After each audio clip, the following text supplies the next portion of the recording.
It's Thursday, September 14th, 2023. My name is Ashton Ellett, here with another installment of the Documenting Congress Oral History Project, sponsored by the Richard B. Russell Library at the University of Georgia. I'm here today in Dixon, California, with Herbert Hartsook, a graduate of the University of Michigan 2 times over. Herb is the former director of the South Carolina Political Collections at the University of South Carolina Libraries, which has served as a model congressional research center for peer institutions around the country. He was a founding member of 2 of the most influential organizations in the field of congressional and political archives, the Congressional Papers Roundtable of the Society of American Archivists and the Association of Centers for the Study of Congress. Within the SAA, he was an active member of the Government Affairs Working Group, Oral History Section, and the Manuscript Repositories Section, along with service on at least 2 appointment committees. Last but certainly not least, he's been a great friend and supporter of the Russell Library for many, many years. Herb, thank you very much for inviting me to your home here in Dixon. I bring greetings from everybody at the Russell Library, especially your longtime friend Cheryl Vogt. So just thank you very much for making the time and having me out west. Let's start at the beginning. Tell me about your childhood upbringing. You grew up in the upper Midwest. I'm an Ann Arbor, Michigan native. My father was on the faculty of the dental and the medical schools. So, I grew up going to Wolverine football games. We mentioned ice skating on the rivers. The winters are snowy, but it's nice to have a true change of season. That is true. That is something I miss living in the Southeast. Is there aren't always 4 distinct seasons as there are in the Midwest. So tell me about where did your interest in history, politics, archives, where did that come from? How did that develop in your early life? The history element is innate. When I was a little guy, I read biographies. I probably read every biography in my elementary school library. I was, for a long time, the youngest ever member of the Friends of the Clements Historical Library at Michigan. I understand that my record has been supplanted, that there's somebody that was younger than I. But I became a member when I was probably 7. And the director there, Howard Peckham, was a neighbor and a family friend. And I've always loved history. And when I graduated with my undergraduate degree, I really didn't know what I wanted to do. And a friend of my father's took me under his wing, and I ended up enrolling in a fairly brand new graduate program at the University of Michigan in the administration of archives. Right. And you could come in through the library school or the history department. Okay. But it had a set curriculum of about 7 courses that everybody had to take. A 2-semester introduction to archives taught by Fran Bluen, who became the director of the Bentley Library. And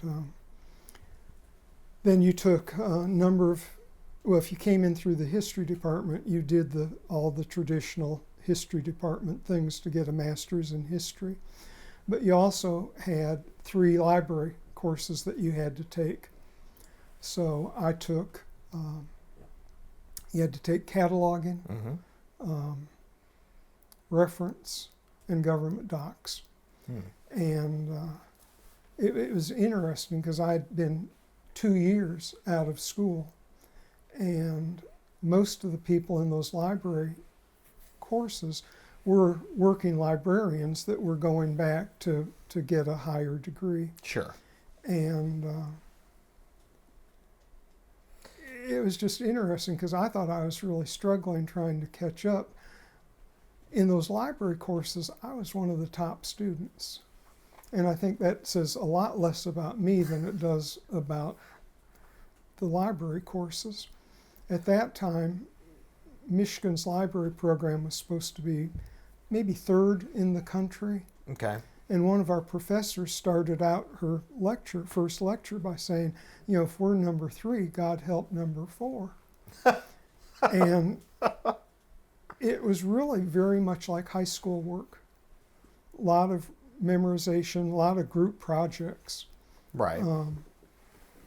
But the archival part of it was just, the archival part of it, those 2 courses were just terrific. And the first semester was all about archival theory. Okay. And Arthur Schellenberger and all that. The classics. Yep.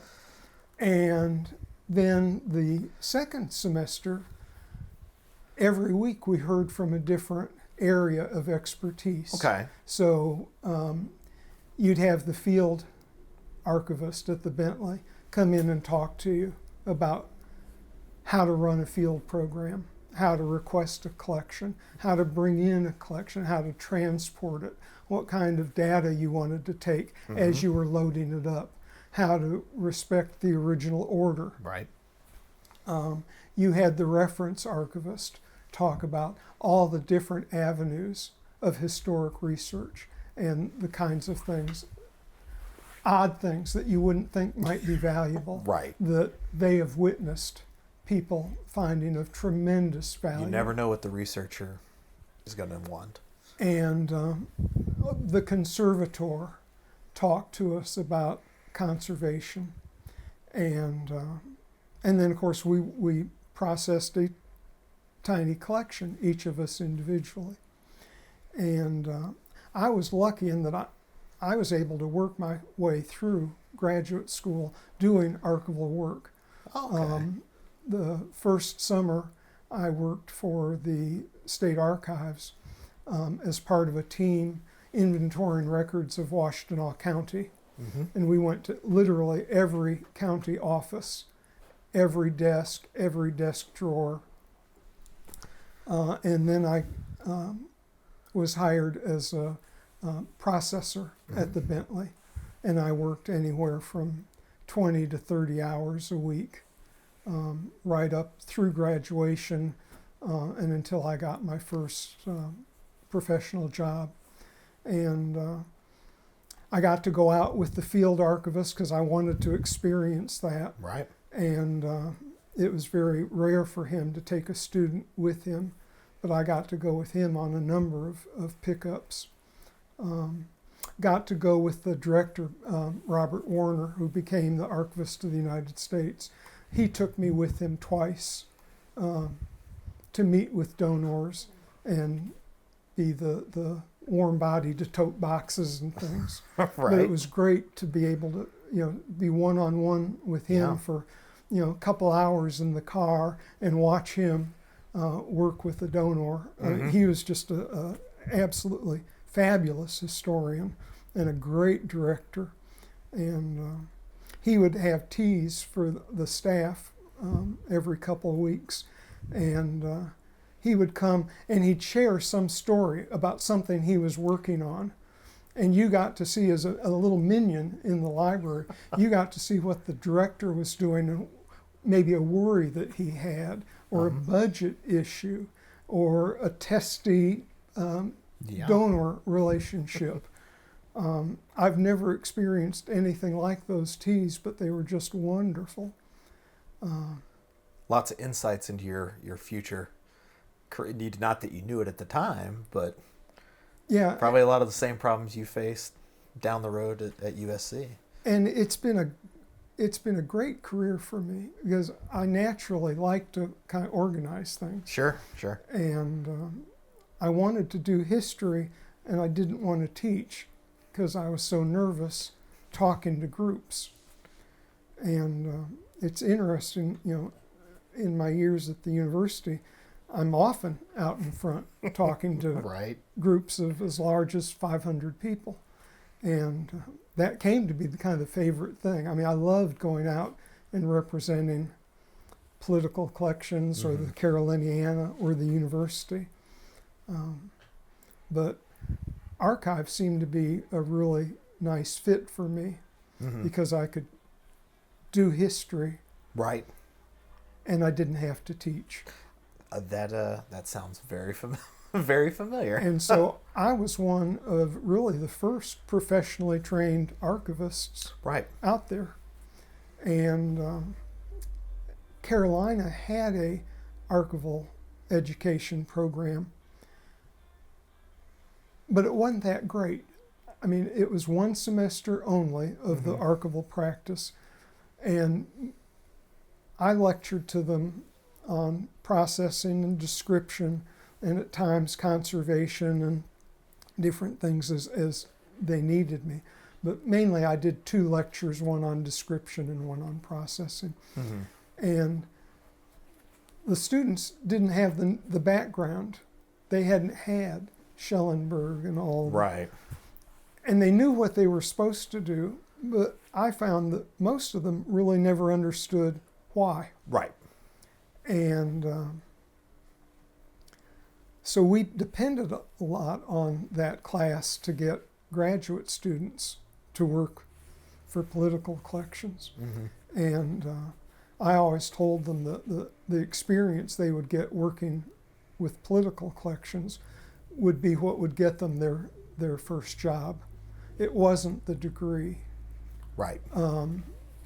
It was the recommendation from a nationally known program. And we're going to talk about Congressional Papers Roundtable. Yeah. That you can look at that, and the leadership of CPR was the breeding ground for the leadership of SAA as a whole. And we felt like our graduate students had a leg up on most other job applicants, especially for entry-level jobs, because we did have a national reputation as a breeding ground for really capable archivists. Now, your first job in South Carolina, though, wasn't at the university. It was at the I worked for 4 years State at the State Archives, then boasted the longest hours of any archives in the United States and in the world, except for Canada, which was open basically 24 hours. But the State Archives was open 7 days a week. And open till 9 most nights. I was in charge. I was hired to take over their legislative papers project, which was dealing with the antebellum records of the General Assembly. Okay. And it was a great place to work. They had a middle management tier that was almost all PhDs from places like Michigan, Wisconsin, The Ohio State University. And that group of middle managers would often lunch together in the lunchroom. And I would go, and you'd sit, and you'd hear all the different things that were going on in each of their specialties. And it was just a wonderful place to develop. But, I mean, there's nothing like working in a collegiate environment. I so loved my time at the Bentley. And when an opening came up for the curator of manuscripts at the South Caroliniana Library, I applied for that and got that job. And that is much like the Clements Library. It's a special collections library at the University of South Carolina, located in a historic building, the first college library building, which dated from 1840. We claim to have probably the third strongest manuscript collection in the Southeast, and anybody doing research on South Carolina history would come through there, as well as innumerable genealogists. They were our bread and butter customer. But I often told people your genealogist will come and they may stay with you for 10 minutes or a day, maybe a few days. Somebody doing serious historical research will come, and they may come and move to Columbia for a semester or a year, or come and spend several weeks a year, year after year after year. Right. And so while numerically genealogists make up our bulk user group, we're really there to serve people doing historical research. Right. And so as manuscript curator, I inherited just a fabulous treasure trove of collections, including a large number of unprocessed collections. Right. And I've always been a worker bee. I like to. You were a processor. I like to be productive, and I keep track of productivity numbers. And our two largest collections were both congressional collections. And I've had a lifelong interest in politics. I had gotten my largest collection that I had processed at Michigan was the Michigan party papers. So I had a real interest in politics, and we literally had 2 floors of the library dedicated to these 2 congressional collections, neither of which had been processed at all. And so I decided I would take the earlier collection, the Senate collection, the papers of Olin Johnston, and make that my special project. And in the end, we processed and opened the Johnston papers, and then a few years later, the papers of William Jennings Bryan Dorn, longtime member of Congress. But that became kind of my special project, to get intellectual control over those 2 collections. So thinking about the timeline of this, you came to South Carolina, University of South Carolina, 83, 84. You start processing these collections, and that's right around the time that the Congressional Papers Roundtable is starting to form. I went back and looked, and it looked like the first meeting was September. It was the Washington, D.C. meeting, September 1984. Were you among that first meeting? No. You weren't among the first meeting. No. So how did you get plugged into that group, that organization? Well, I was lucky in that our library director, Alan Stokes, when I was negotiating coming over to the Caroliniana, I said, professional development was important to me. And I wanted to be able to attend SAA because I had gone to SAA several times earlier and realized that a lot of people look at SAA as an old boys, old girls group and feel like if you're not one of the old timers, you can't grow in SAA, and it's just not true. If you attend the annual meeting, you will be noticed, you will be offered opportunities to serve, but you have to go. And you might be able to miss every 4th meeting, every 5th meeting, every 6th meeting, but you can't be an officer unless you say, I'm committed to coming the next 2-3 years. And Alan Stokes would not agree to send me every year, but he agreed to send me every other year, and then he sent me every year I asked. So I think in the time of my membership, I went to every meeting but maybe 4. Wow. And those Wow. 4 were mainly in places I didn't care to go to. The, but that's how you get active in SAA, is going to the meeting. And CPR was just a natural for me because, like I say, my 2 biggest collections were both congressional collections Right. that no one had processed. So I needed to learn anything that CPR could help me with.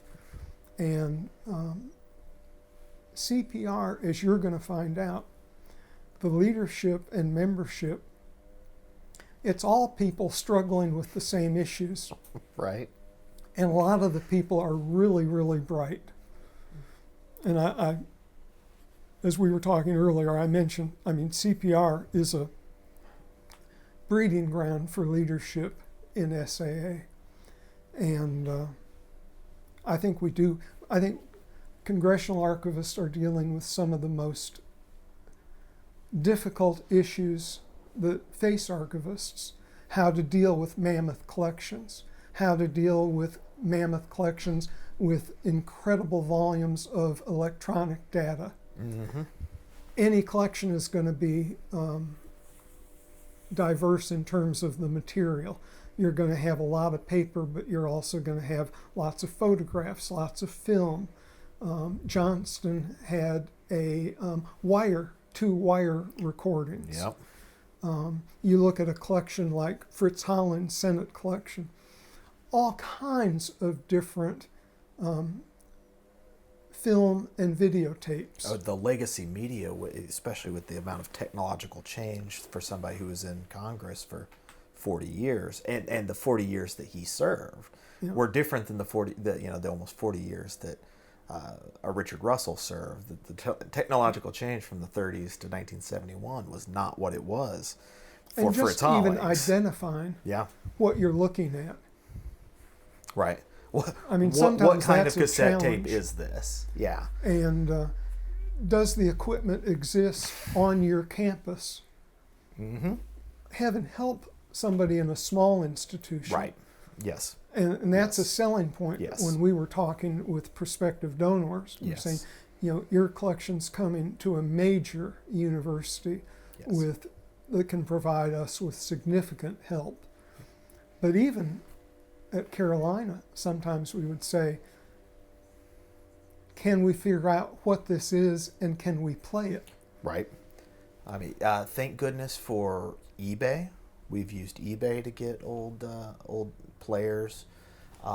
We've had some folks who have donated their collection, and what came with that were old recording equipment. So it's like, oh my goodness, I can't believe there's one of these things laying around. And that's how you get... always ask, when I would get things, I would always ask for other kinds of material. Because, sometimes if you could get a nice reel-to-reel tape deck.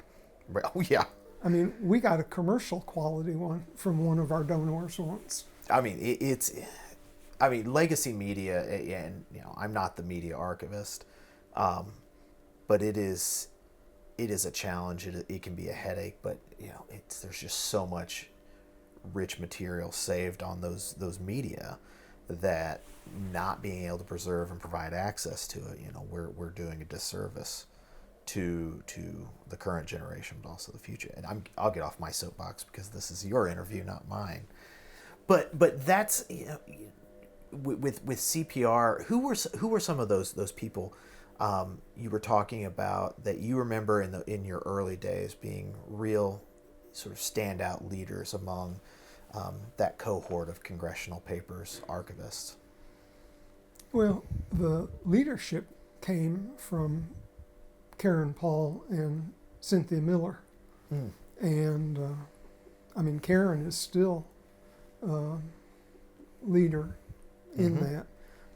Cynthia retired a little bit before I did, but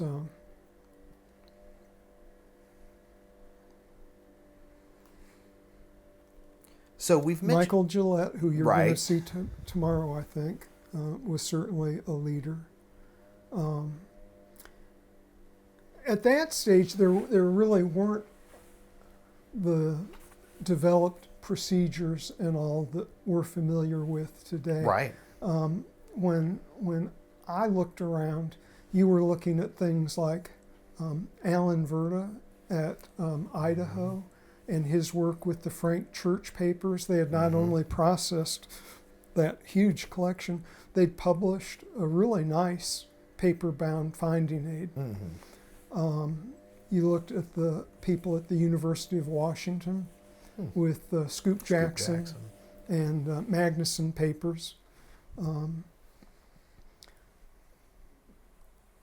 Texas had a good program. And, I mean, the Russell Library at Georgia, there is no better program in the country. There wasn't then, there isn't now. We modeled South Carolina political collections on the Russell. We wanted to have congressional, but we also wanted to reach out and get other political collections. So we've had really good luck with governors. We have both major parties. We have the League of Women Voters, which is a terrific collection and gets a lot of use. But we wanted that broad, and we also wanted to get state legislators. Right.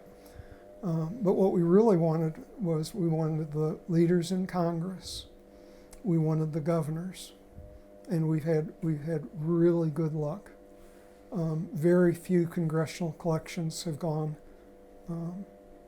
to other institutions once we opened up.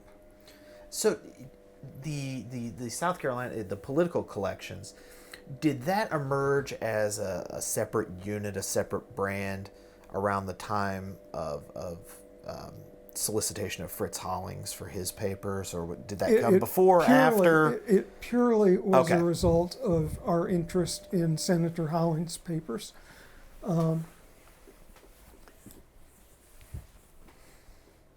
Hollings' staff actually reached out to our library. His chief of staff, Ashley Thrift, was a Carolina graduate. Okay. And he reached out to George Terry, who was then Dean of Libraries, and said, the senator has been approached about his papers by the Citadel. Right. And his alma mater. And Ashley said, I don't think the Citadel would give a proper home and be able to deal with what is a massive collection. The logistics of it. And he said, I would encourage you to come and present the senator with a proposal for his papers. And so George asked me to work up a proposal. And we did. I reached out to all the people I had met and tried to find out what best practices were and what we could promise and what we should request of the senator. Right. And we looked, I called Alan Verda and I asked him what was involved. I talked to people at Clemson where they were working with the Strom Thurmond collection, right, which largest collection ever in South Carolina, larger than Fritz's collection. Talked to Cheryl, trying to figure out what we should offer, what we could provide the Citadel and other institutions couldn't. While being as professional as possible and not trying to disparage others, but. And ran it past Karen Paul and got ideas from her. And we ended up with a formal proposal, a draft gift agreement that ran, I think, 7 pages. And it required things of us and promised things of us. But we also required things of the senator's office. For instance, we said, if the Hollings archivist has to spend time in Washington, D.C., they will require office space. And we offered things, like we said we would make up to 3,000 photocopies at no charge from the collection. We required the office to pay for the transfer of papers. Sure. We didn't want to have to pay for shipping. And he could use the franc. Yeah. And so it was an interesting agreement, and it was very fair. And we noted that we had access to computer and audiovisual departments that were university-wide that would be helpful. We noted that we already had congressional collections. Right.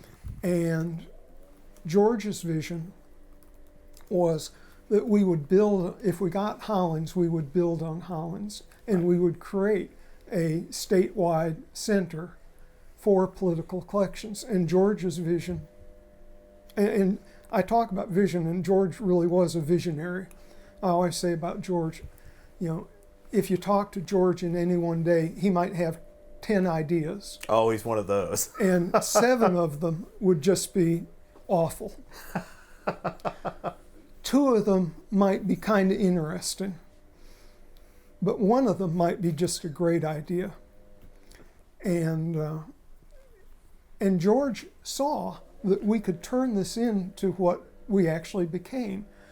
He knew that at some point we would outgrow the Caroliniana. Right. That it would, if we got Hollings, we would create a division for political collections and gather the different collections that had already been brought in by our field archivist, Tom Johnson, and others.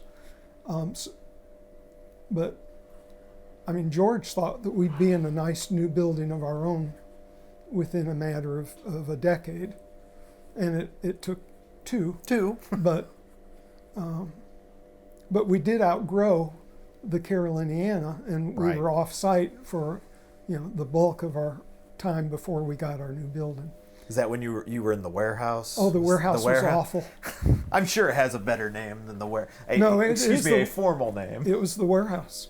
I think Jill Severn would tell me about the warehouse when she was in the museum studies program. In a terrible warehouse with very rudimentary heating and air conditioning. It wasn't uncommon for the temperature to reach 100 degrees. Not ideal for archival collections. No.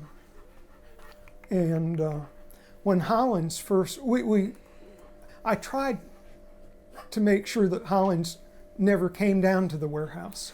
His staff knew what it looked like, but we were able to keep him out of there for years and years. But he finally had to see it at some point and went down, and I was not there. But I was told that when he walked in, he said, "Well, now I know what the university thinks of Herb Hartsook." But we had space, and that's what we needed. Yeah.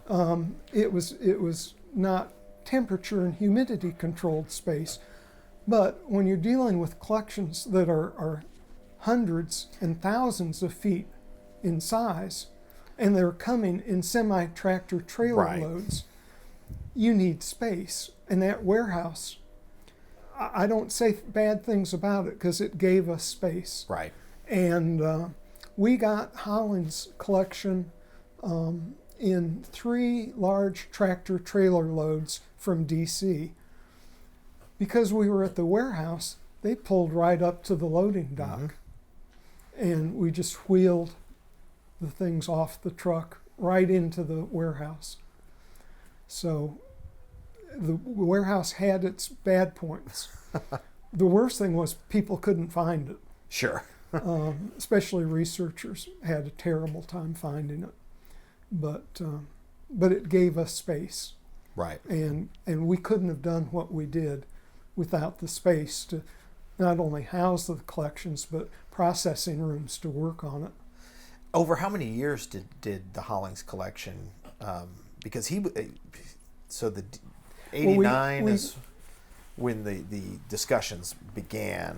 It took about a year and a half Okay. to get a gift agreement, and then I went to D.C. and surveyed his papers in site. Mm-hmm. Some were at off-site storage, Sure. National Archives, The record cages. centers, Yeah. and the attic. And then we looked at his Charleston and Columbia offices to see what they had. And we had a great find in the Charleston office. We found the bulk of his gubernatorial papers. There were papers at the archives, but we've discovered that the most valuable papers were things that he had shipped down to Charleston. Yeah. And what the archives had gotten were mainly rudimentary office files. Right. And gubernatorial papers at that time were personal property. You Right. could do anything you wanted with them. And so we found in one closet in the basement of the Charleston office, packed filled with campaign and gubernatorial materials. Campaign things going back to his campaign for lieutenant governor. Oh, wow. So our first step was to bring all of that material from D.C., Columbia office, Charleston office, get it all in one place so that Right. we could start working with it. And that happened over the course of about a year. Okay. Well, that means that right around that time, much like the Russell Library, which had been in existence since '74, practically every collection of any political collection were created by Democrats. It was an archive of Democrats because of the way the Solid South operated and everything. But beginning in the 1990s, there's a period of real political realignment at the congressional level. And you have lots of folks leaving office, new folks coming into the office. What did that mean for your library and you, with now that you have the Hollings papers, you have folks who may have been in office for a while, retiring, being defeated. Did that leave you scrambling, or did you already have working relationships with those folks so when the time came for them to leave and close their offices, there was a place to go? Well, Hollings and George shared that vision. Okay. Hollings he didn't want to be the one and only big collection at Carolina. He really liked the idea of George building on Hollings to reach out and That's a credit to him for very very far-sighted, interesting guy. magnanimous take for an individual like him. Well, and he always said he didn't want buildings named after him. He didn't want the Hollings Library Really? named after him. No, we had to. I guess that's not too surprising, but He said, y'all go out and find y'all some millionaire that wants his name on a fancy building, but his staff was insistent yeah. that it be named for him. We wanted it to be named for him, and he finally gave in. But truly, he argued for about a year that he didn't want it named for him. But with the acquisition of Hollings and the knowledge that we wanted this to be broad-based, it was very clear that we had to get Republicans. Sure. And we had a great opportunity with longtime Congressman Floyd Spence. Mm-hmm. Floyd Spence was a huge Gamecock, was a leading student athlete as an undergraduate, a star student in the law school, and still very interested in following the Gamecocks and the university, and of course was represented part of the campus. And so I did a little research and reached out to his office, and he called me after he got the letter, literally within a couple days of getting the letter. And he said, "Herb, what can I do to help you?" And I said, "Well, Mr. Spence, the most important thing you can do for me is pledge your papers to the university." He said, "Done. What else can I do for you?" And that was my relationship with Floyd Spence. Wow. From that day on. Wow. Mr. Spence could not have been more gracious. And we did some oral history. Mm-hmm. And we did an exhibit of his papers once. And I told him I wanted something gamecocky from him. He said, "Well, how would you like my letter sweater?" And I said, "Gosh, that would be great." And I was carrying the sweater. He had it, sent it to be laundered. And so it was like a 40-year-old letter sweater. And the color was a little different than the color today. And the block C was very different. And I was walking it across campus, and I got stopped by people saying, "That's a really old sweater. Whose sweater?" And so we put that sweater on exhibit for, about 6 months. Oh. But that was typical of Floyd Spence. If he could do something for you, he would do it.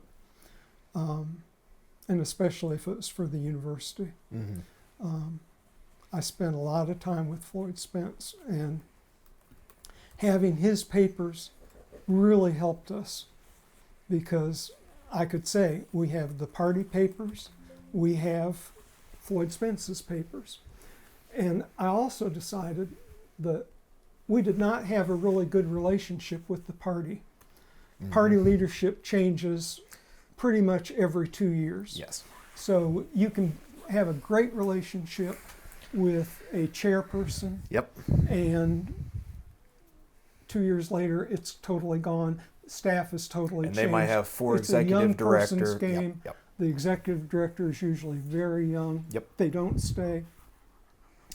So I renewed our interest in the party papers, and they were happy to have somebody come in and empty their file cabinet so that they could use them. Yeah. But I also decided that I wanted to start an oral history project looking at early Republican Party chairs, because that was clearly the big change Mm-hmm. in South Carolina politics, was the shift from Democratic to Republican ascendancy. Mm-hmm. And I thought an easy way to get that would be to go to the old guard. Almost all of them were still living. Mm-hmm. And do oral history interviews, see if they had any papers about their time as party chair or as party activists. And so while we're also reaching out and getting Floyd Spence's papers and reaching out to other members of the delegation, we're also reaching out to these early Republican Party chairmen. And almost to an individual, they were very willing to be interviewed. Mm-hmm. Got terrific interviews from them, got some terrific collections from them, got leads to other people that we Yep. might want to talk to. But that building of Republican as well as Democratic holdings was very intentional. Mm-hmm. And something we did it as a year by year planned basis. And we were very concerned that the Thurman Center at Clemson would become the Republican repository, Right. and we would be the Democratic repository. And Clemson wasn't really that interested in adding new collections at that time. I'm not even sure to this year that they have actually finished everything to dealing with the Thurman papers. The only papers I've ever used from there was for my dissertation. They were the Harry Dent papers from his time in the White House, in the Nixon White House. Well, I've always felt that it's really important to keep up with your donors. All of my donors got a year-end report from me talking about, really just boasting. Sure. This is what we've done. Sure. Nobody's going to toot your horn except you. And at the start, that letter was a page. Later, it became 2 pages. Almost all my donors got a Christmas card from me with a personal note. Clemson doesn't do that. I don't think they do that to this day, but they never did it. You mentioned working with Harry Dent's papers.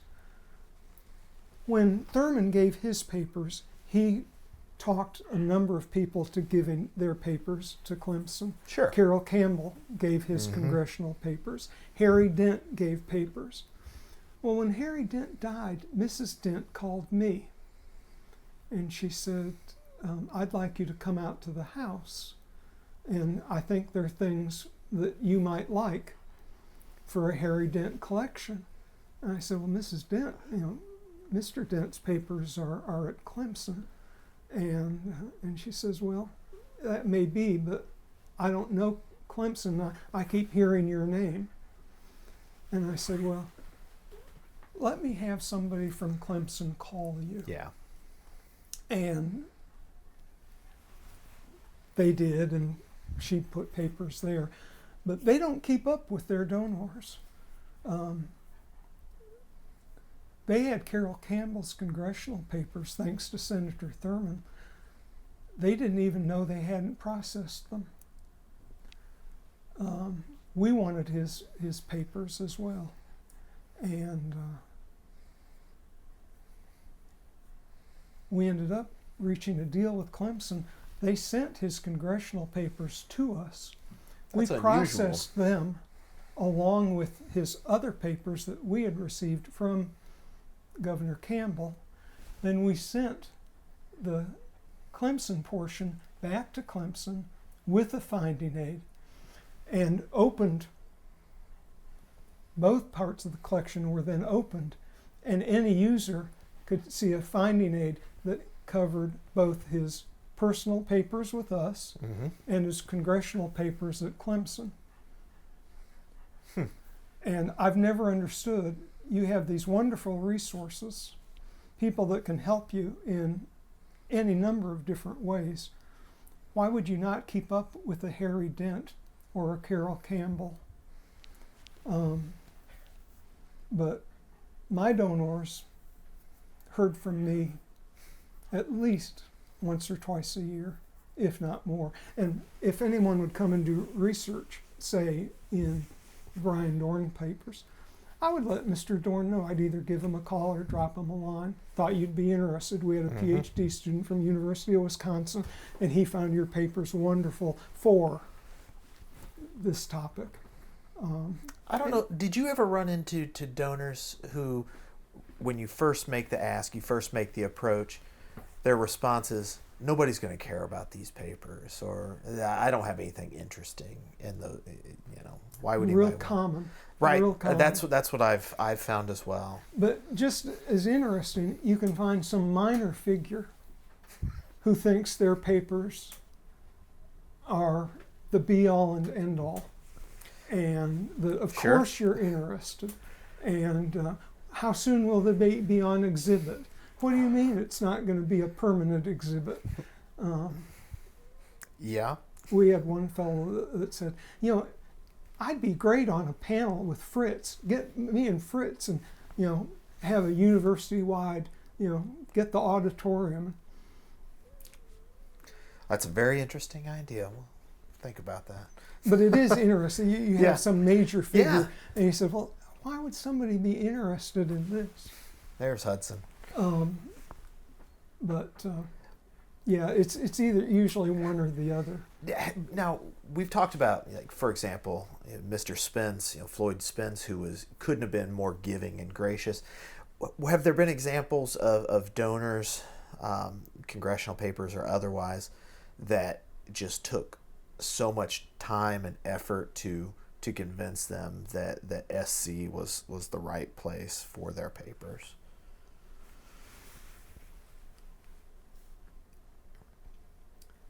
I have had one donor only who we went back and forth for maybe 3 years, and it was a minor collection.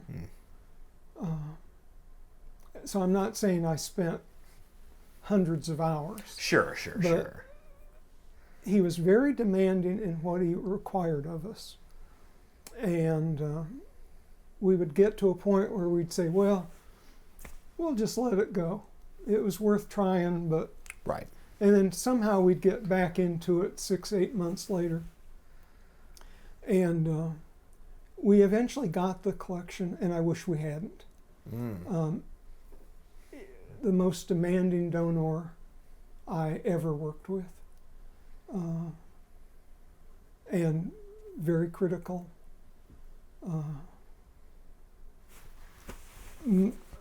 Most of the discussions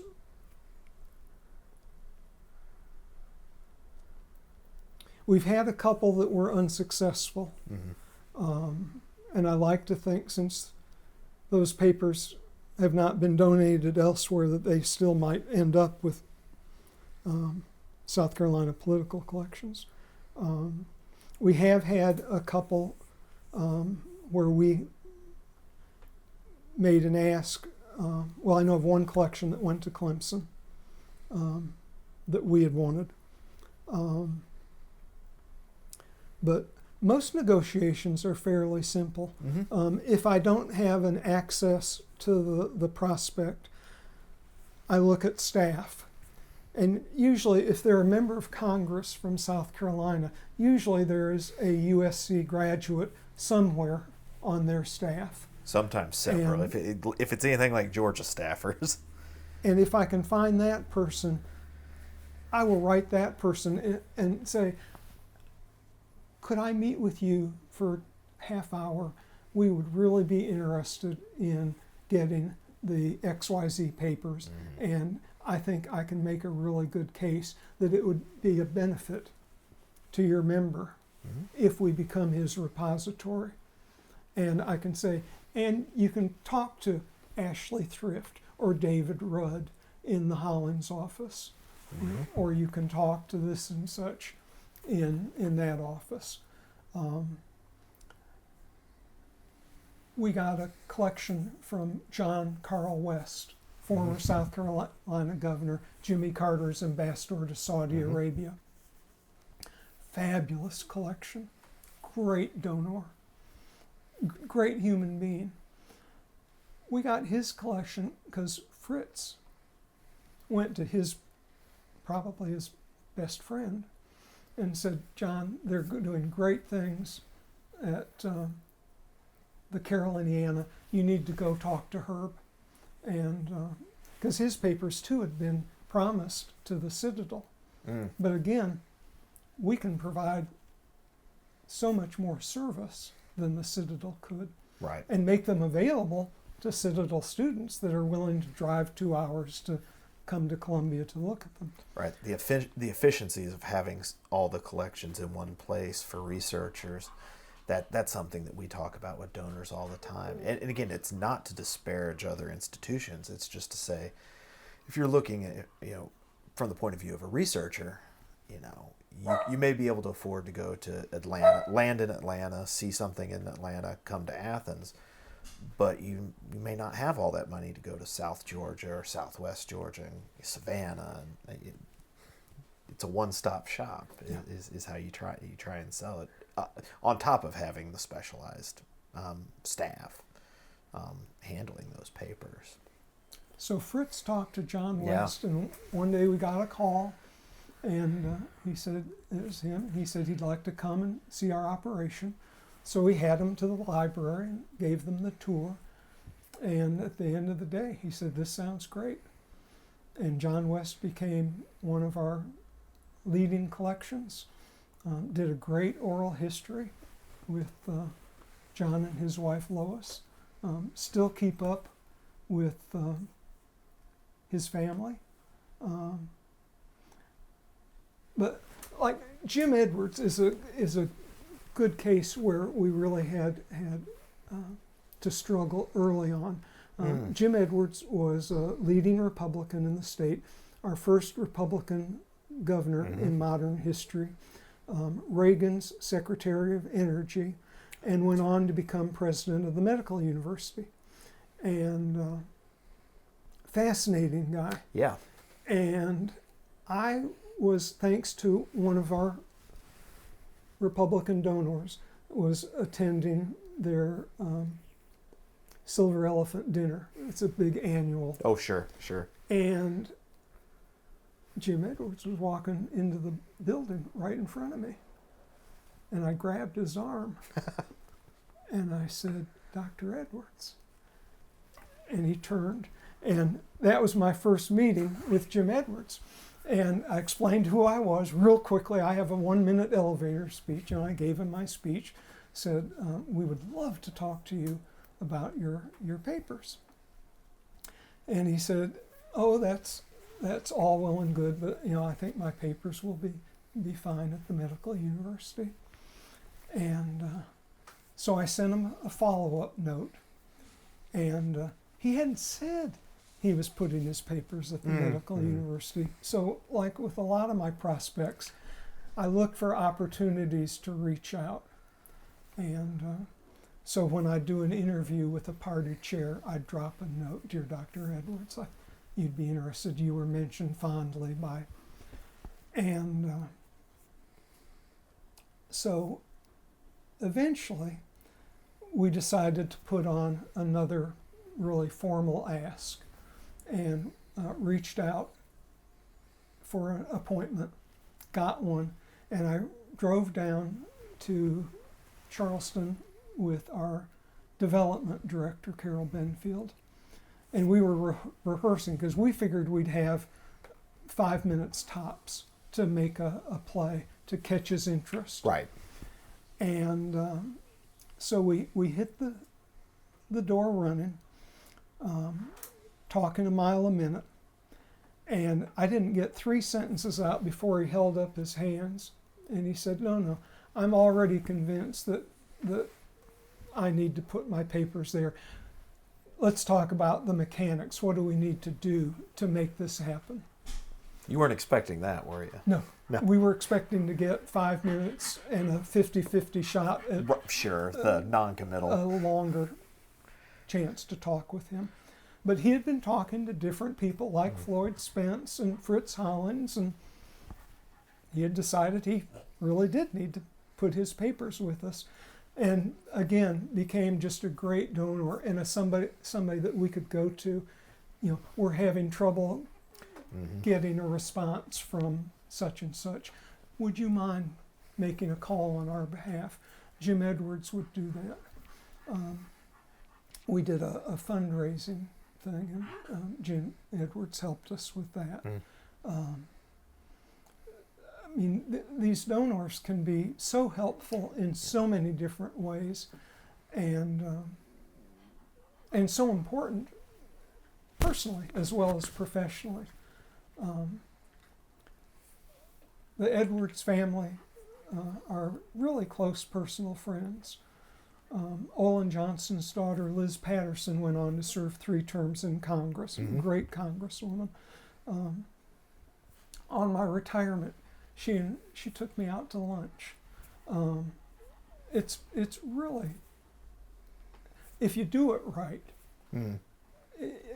you get a real personal relationship, and especially if you do oral history interviews with the people. You took the words right out. You spent 30, 40 hours of interviews with Senator Hollings. We did 30. 30. Hollings is the longest. We did about, I think, 8 or 9 with John West, about 10 with Jim Edwards. My typical interview would be an hour and a half to 3 hours, but some multi-session interviews, could go 6 to 12 hours typically. Oh, yeah. Yeah, I think one sitting, I think that's about as much as your rear ends have in you, is to sit still for 2 to 3 hours. But what was it like preparing for those because those are the sort of interviews that I've never really done. I've done well over 100+ interviews, but they've usually been single interviews. How do you prepare for a 30-hour multi-part we interview? didn't know it was going to be 30 when we started. Okay. But probably easier to start it that way. for all of my interviews, I have a set of questions. Mm-hmm. And I typically say, if any interview, you're likely to do at least 10 hours of research. So I would always ask for a resume if one's available. For a lot of people, they're sketchy resumes already. Somebody like Hollins, you can go to several sources and get fairly lengthy biographical sketches. But for some of these party chairs, there was very little. Yeah. And so if I was lucky, they would send me something. But I would do whatever research I could in our own records, or sometimes newspapers. But I would come up with the main issues that they faced in office. I always start off, tell me about your folks. What did your folks do? I thought I came up with that opening line. Yeah. But sometimes you'd have real specific questions. Right. Longtime state senator Isidore Lurie, I was doing an interview with him, and we'd been very friendly. We were getting his papers. He was taking a real interest in what we were doing. But it was interesting, in the oral history, in maybe our second or early in our third session, I asked him an uncomfortable question, and it was about a magistrate that appeared to be corrupt. Certainly the newspapers were portraying him as corrupt, and Senator Lurie was supportive. And I asked him, I said, the newspapers are very critical of your friend, Magistrate so-and-so. How can you support him given this appearance of corruption? And it was really interesting, because that's the first time I'd ever said anything at all confrontational. Sure. And he kind of sat back in his chair, and there was about a minute pause. Oh, God. And I was wondering if this was the end of my good relationship with Isidore Lurie. And then he smiled, and he gave me a really good answer, a fairly complete answer. And I felt like our relationship went to a whole different level. And I found that to be true in a lot of the oral histories. They are impressed. I've had multiple narrators, I'm sure you have too, say, you know more about my past than I do. Hollins was that way. You would ask, Hollins was very good with very detailed questions, and would give very detailed answer, and had an encyclopedic memory. I mean, he would tell you the secretary's name at some meeting 50 years earlier. But they respect that you've done your work, that you've learned that much. And then, of course, once you do an interview with one, say, Republican Party chair, and then you do his successor, well, you know exactly the issues that he inherited from his predecessor, because you've just talked about those. Right. So showing that you've done your work and that you know what you're talking about is really helpful in an oral history. And doing the oral history,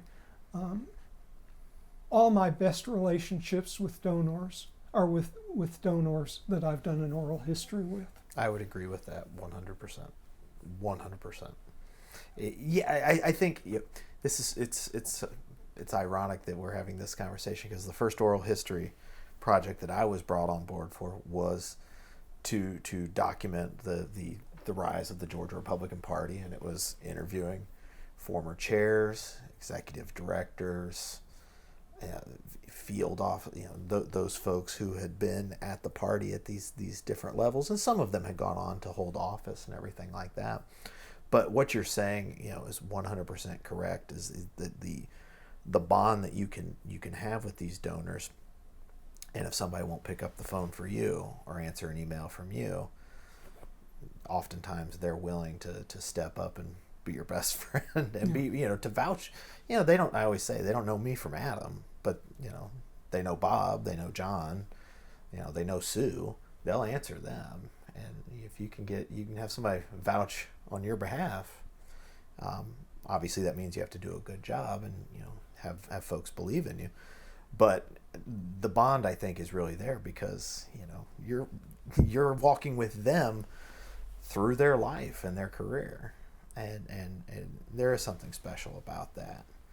I can't now, again, haven't done 30 hours like Senator Hollings and you, but I would assume that you probably stayed very close to Senator Hollings up till the time he passed away. Yeah. Well, Hollings is a real interesting case. Of course, that's a very long relationship, he and I. And Hollings, if you're on his staff, he assumes that you are totally loyal. Yeah. And it was interesting because at one point he had a staffer that a lot of people thought was much more interested in the staffer's career than in the senator's career. And people tried to tell Hollings that he needed to replace that person with somebody else. And I don't think he would really hear of it. I mean, unless something really horrible happened. If you were on Hollings' staff, he thought you were a full-blown Hollings person. Mm-hmm. And people tend to stay with Hollings. Yeah. He had a number of people that had been with him, at the time they retired for 20, 30 years. Oh, wow. That was not uncommon. Wow. And so by the time, immediately Hollings accepted that I was a Hollings person and that he would trust me that I would do a professional job and a good job and be hardworking. He just automatically assumes that, I think, as soon as you come on board. And doing the interviews was really helpful because I could show that I had done my homework. And he appreciates that because no one does their homework better than Fritz Hollings did. And pretty soon, he was treating me like senior staff and treated me that way for the bulk of our relationship. And I remember one of the interviews I conducted was at his home down at the beach. And it's 3 stories. The top story is this really neat little study. And that's where we did the interview. And all kinds of memorabilia and Hollings' library. Hollings, a voracious reader, said that he typically would end his day with an hour reading in bed. So huge library up in this study. And I was telling his Columbia office chief of staff that how well the interview had gone. And he said, "And you went down to the house?" I said, "Yeah, we were up in the study doing." He said, "You were in the study?" I said, "Yeah." "What's it like?" Well, he'd never been. I'd never been.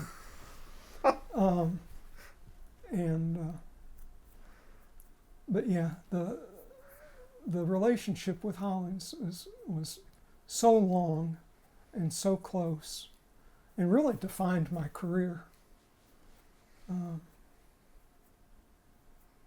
And led to so many other Right. nice relationships.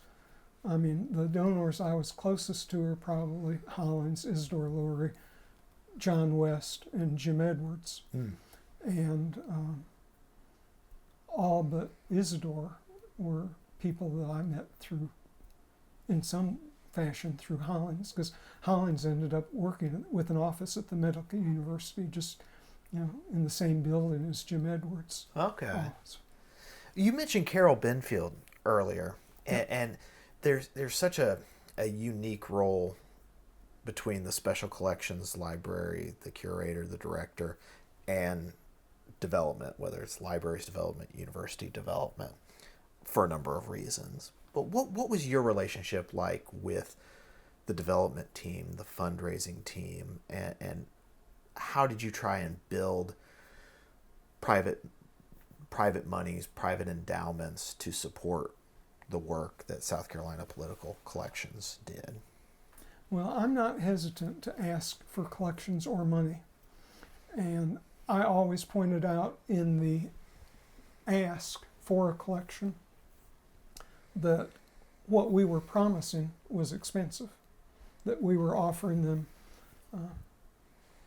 I would tell any prospective donor, let's say you give us your papers and you realize that we've got a file that you now need. We will try to find it for you, and we will try to find it within 24 hours.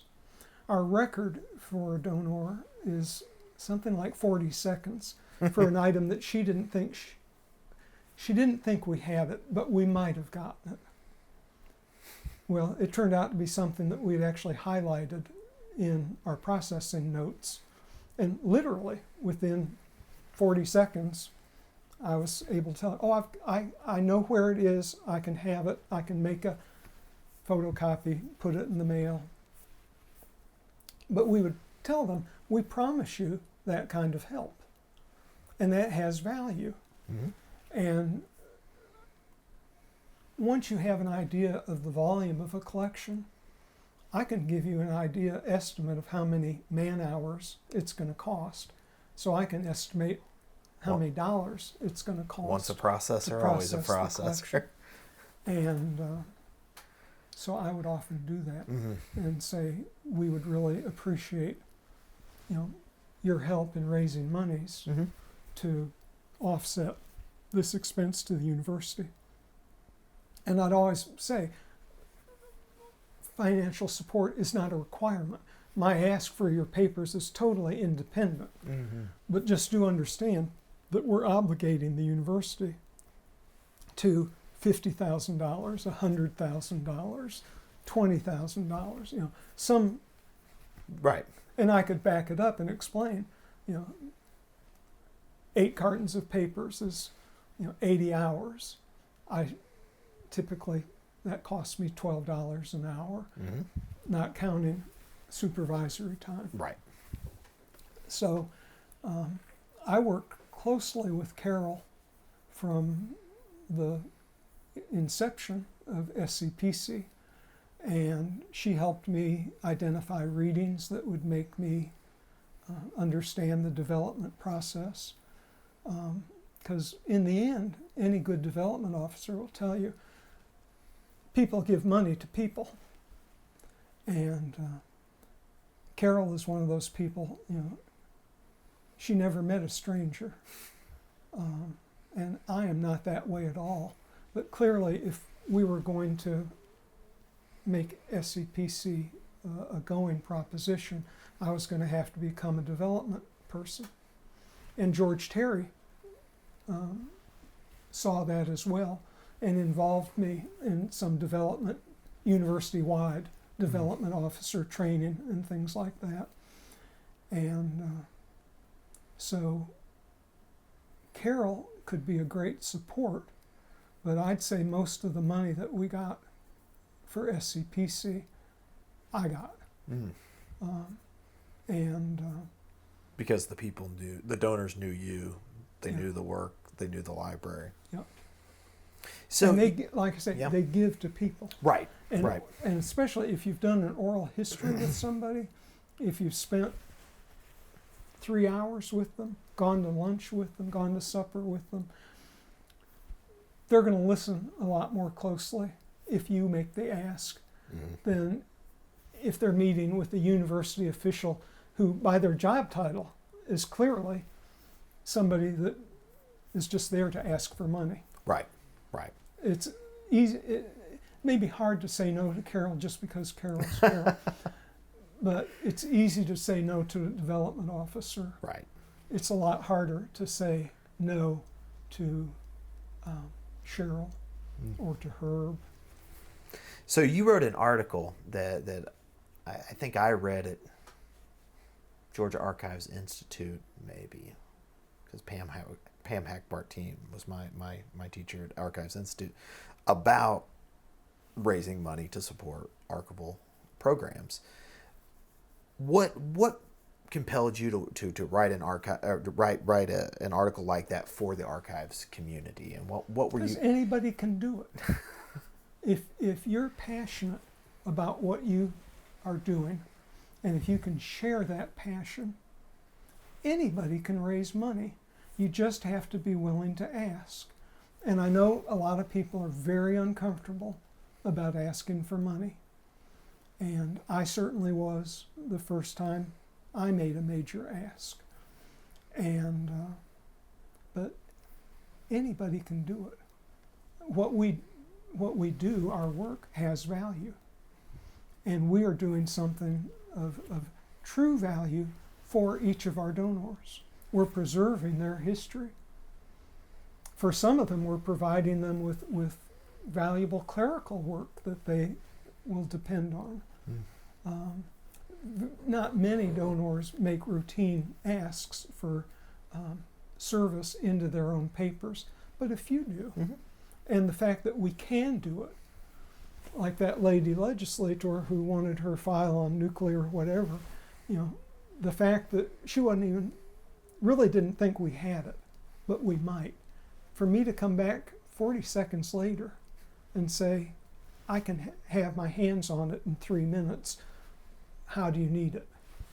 That has monetary value. Right. And these are people, for the most part, that have been raising money all their lives. Right. They're used to raising money. If they don't want to write a check themselves, well, maybe they ask their great campaign contributor, could you spare X number of dollars? We were talking earlier about how Senator Hollings didn't want his name on the building, but come 2009-10, there is a new library. It's named after Senator Hollings. Tell me about then Vice President Joe Biden going down and giving a talk, and what was that like to have the Vice President there with his former colleague and friend in the Senate at your library because of the we work had our you've done. opening in 2010. Okay. Biden was the key speaker. Biden and Hollings were the closest of friends. Biden lost his wife and child in a car accident shortly before he was seated, and he was thinking about not coming. And Senator Hollings and his wife Petsy took Biden in hand and helped him through a terrible time in his life, and they became dear friends and stayed close friends from that time on. I'm sure Hollings was probably Biden's closest friend in the Senate. And so Hollings suggested that we get Joe to come and be our speaker. And Biden came, and it was really, really neat. We have a really nice, smaller auditorium, and that was closed off for the event. and Hollins and Biden, Jim Clyburn, John Spratt, and I think Lindsey Graham all got together and for about a half hour before the event officially started, sat around a table in that little auditorium, just themselves. I mean, none of the staff, we didn't go in, talking about God knows what, but it would have been interesting. Well, I can only imagine. The security is really intense for Sure. an event like that. But it was really just a glorious occasion, and we invited some of our former graduate assistants that had toiled down in the warehouse to attend, and we had a nice turnout. Some people drove a fair way to come, and saw students that I hadn't seen for 2 or 3 or 5 years. That's great. So that was nice. Yeah. And for this tiny period of time, we had a nicer facility than the Russell. No. But it wasn't long before your new building. Well, that is a story in and of itself, and one that I'm sure Cheryl will tell at length on camera one day. But we pulled strings for other things too. We also had President Clinton on campus. Wow. I can remember Secretary of Education Dick Riley. Yeah. I remember meeting him when he was Secretary of Education. He came. I grew up in Southern Illinois. He came and gave a talk in our high school gymnasium, and I was in grade school, and they bussed us all over to the high school, and I just, if I go back there today, I'm sure it's this tiny little thing, but in my mind there were just so many people there, and I was like, here's a guy who works for the president, and I just thought that was just absolutely fascinating. He was such a spellbinding speaker, and I didn't know at the time, but he was such an incredible politician, which why he was such a good speaker. But I imagine, Dick Riley and Bill Clinton were very close. And he works really hard on his speeches and takes great pride in giving a really good, tight, well, he impressed this speech. third grader or fourth grader, whatever I was at the time. Yeah, I can remember Dick Riley. I did get to meet Bill Clinton once, but it was back when presidential candidates campaigned in Illinois. They don't do that anymore. That's a thing of the past, much like campaigning in South Carolina. Although maybe it's changing a bit. I don't know. Yeah, Dick Riley's such an interesting guy. He did 3 major oral history interviews. Once shortly after he left the governor's office. Mm-hmm. Once when he left Washington, and he reached out to me, of all people, in retirement, and he said, I want to do another oral history interview, and I want to do it with you. And he said, I just feel like so much has happened since I left the Department of Education. I just want something to, kind of bring everything together all in one. And I said, well, Governor, that would be great, but why don't we get Jack Bass to do it? Yep. Because I think of Jack Bass as probably the preeminent oral historian in South Carolina, and he really wanted me to do it, and so we did. I did 2 sessions. It's incredibly flattering. It was really well, and he is just such he's such a warm person. And we had done, we have 3 collections for the Rileys. His papers, his wife Tunke's papers as First Lady, which formed a really nice small collection, Mm-hmm. and his father, who had been chair of the Democratic Party, Mr. Ted. And I got to know all 3 of them just a little tiny bit. Yeah. But his father was just remarkable. Well, tell me about the creation of the Association of Centers for the Study of Congress, which came about 20 or so years after the creation of CPR, which is now CPS, because everything's a section and not a round table. Were you involved in those early meetings? Not at all. Not at all. And I was not among the initial members. It looked to me like it was going to become an organization that was chiefly of and for political scientists. And it wasn't until it was up and running that I realized what a wonderful group it could be and how it could contribute to what we did. But in its initial offering, I just didn't think it was merited my energies. Interesting. So why do you think that Well, I was stretched pretty thin. I mean, I'm a workaholic. I'm working 45, 50-hour work weeks and doing different things. Yeah. I was trying to learn to say no. I'm 37 years old, and I haven't learned how to say no yet. So, well, tell me, what did finally pique your interest and think that this may be an organization, apart from CPR, that might be useful for you and for South Carolina political collections to be involved in? Well, you look at the program, and and of course having Cheryl.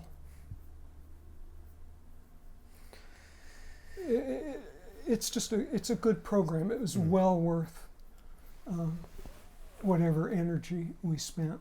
And Dorothy Walker, who succeeded me as director, has been very active, much more active than I was in ACS. Mm-hmm. There was you mentioned Cynthia Peace Miller earlier.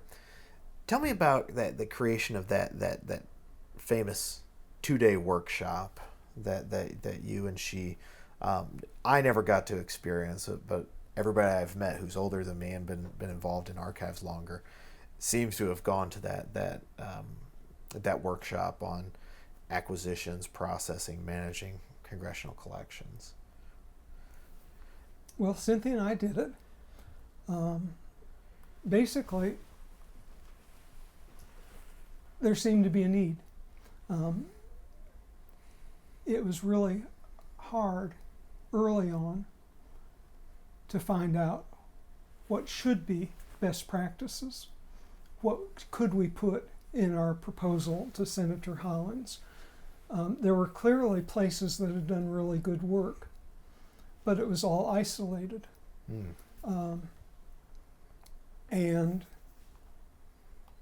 good archival practices are fine and good, but when you're dealing with collections like a typical congressional collection, where you're not talking about hundreds of items but hundreds of boxes, you need to figure things out a little bit better, and you can. And we were doing that, and it was clear that there was communality of thought on what was better for collections like that.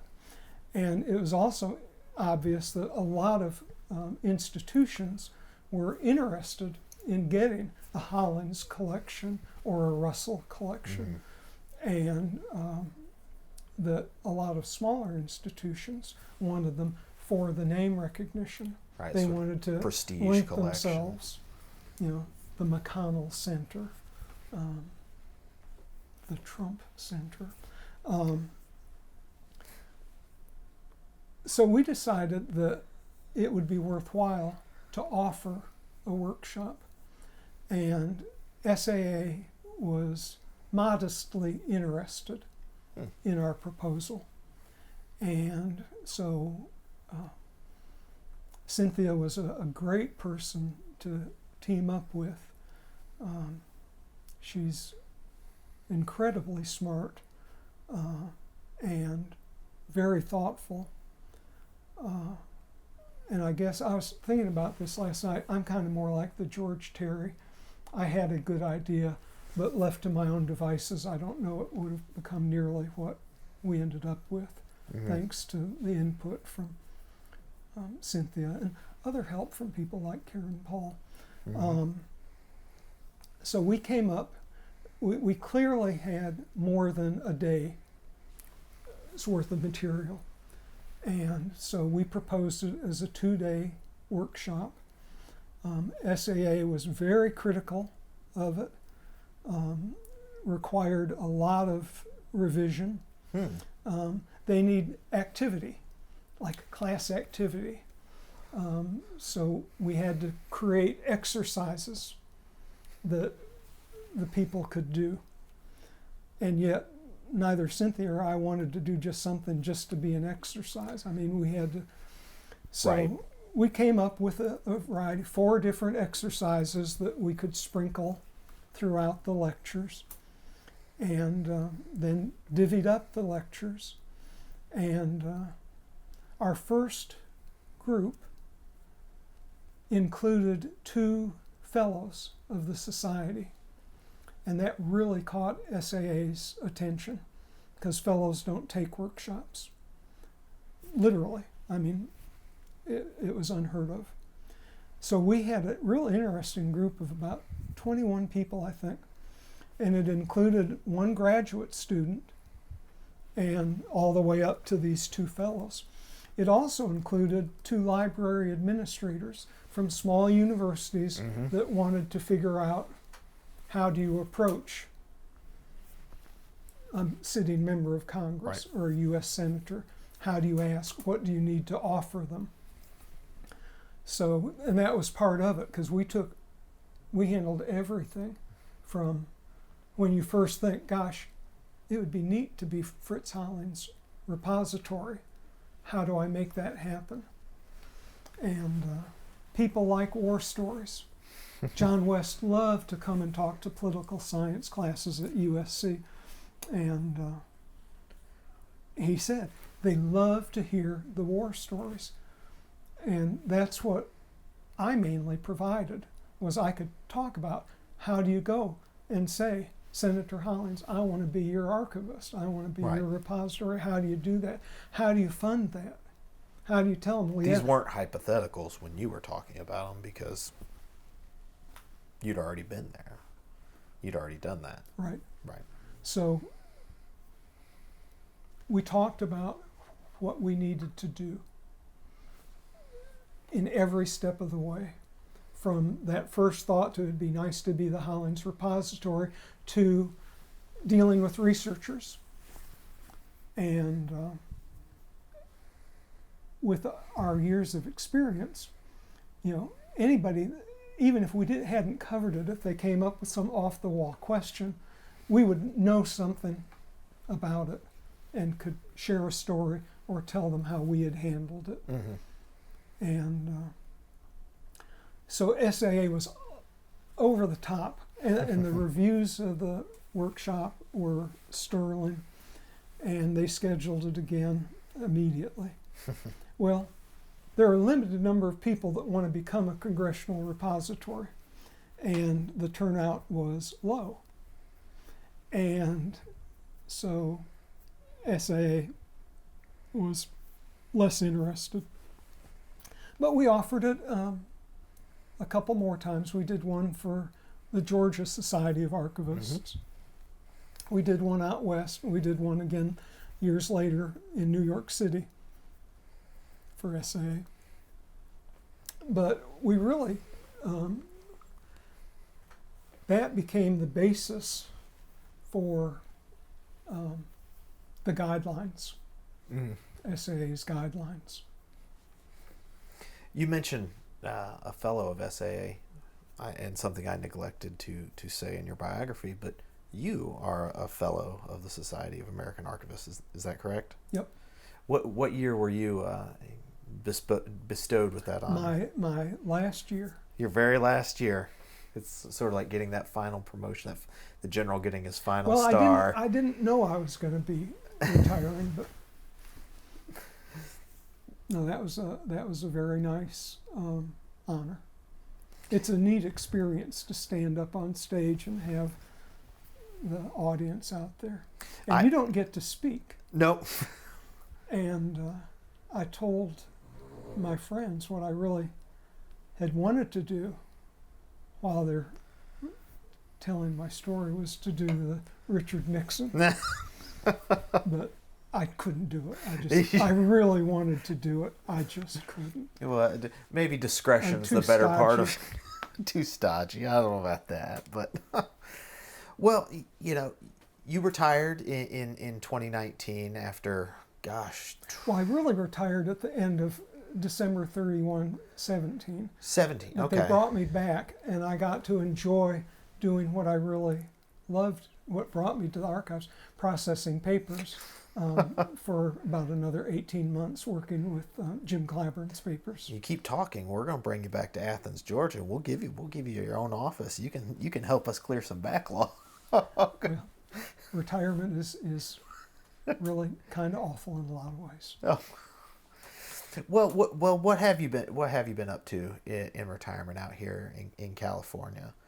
Cheryl tells me that you are a huge Teddy Roosevelt fan, and you like woodworking and furniture. What have you been up to? Really not much. Not too much. I've got vision issues, so this morning I was watching the impeachment hearings of Ken Paxton in Texas. So I'm doing that kind of thing. Well, it is those of us who are interested in, have worked in, follow politics. It is we live in interesting times, and there is no shortage of material for us to and watching consume. The attorneys, my brother was an attorney. I was an oral historian for the South Carolina Bar Foundation. Okay. Watching the attorneys at work is intriguing. I did see an exchange between I guess he was the attorney for Attorney General Paxton, was he's cross-examining a former Texas Ranger. He's like, do you just say you didn't hear the question? Yeah. As he's like, it's something I've learned. Well, why would you do it? It seems to throw you off.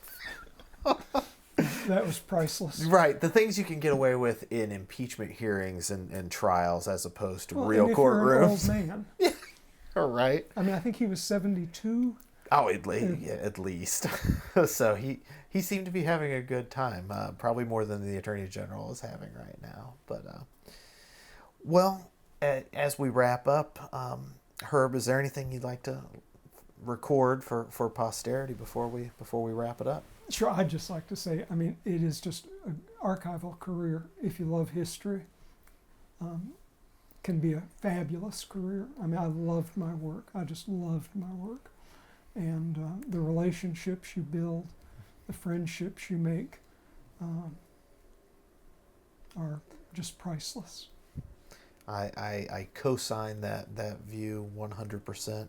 Even though I'm at the beginning of my career, I found that to be true. And thank you so much, Herb. This has been a fantastic conversation, especially somebody who has been where I'm going and they have done the things that I'm doing. And it's just been a real privilege to talk to you for so long about your life and career and work in archives and with congressional papers. Thank you so much. Sure. Thank you.